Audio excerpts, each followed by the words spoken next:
মৎস্যজীবীর রহস্যমৃত পাক জেলে। পাকিস্তানে জেলে বাংলার মৎস্যজীবীর মৃত্যু।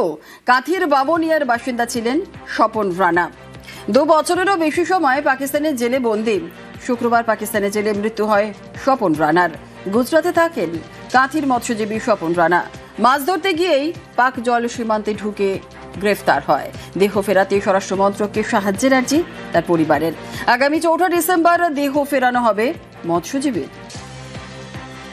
গুজরাটে লঞ্চে গেছিল, বললো যে পাকিস্তানে ধরা পড়ে, পাকিস্তানে আছে আজ 2 বছর। এখন কি মারা গেছে বলে খবর এসছে, এখানে বডিটা এখানে চাইছে।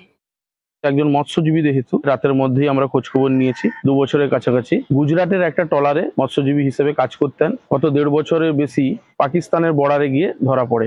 যাবতীয় খরচ আমাদের গভর্নমেন্টের পক্ষ থেকে করা হবে। 3 তারিখ ফ্লাইটে করে ওনার পরিবারের 2জনকে নিয়ে যাওয়া হবে এবং 4 তারিখ ওনার পার্থ শরীর সেটাকে আমরা শ্রদ্ধার সহিত আমরা নিয়ে আসবো।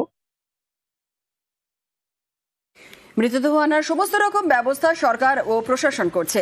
আগামী 4 ডিসেম্বর সীমান্তে গিয়ে মৃতদেহ নেওয়া হবে। পরিবারের সদস্য এবং প্রশাসনের প্রতিনিধিরা 3 তারিখে সীমান্তে পৌঁছে যাবেন, জানিয়েছেন পূর্ব মেদিনীপুরের জেলা শাসক ইউনুস রিশিন ইসমাইল।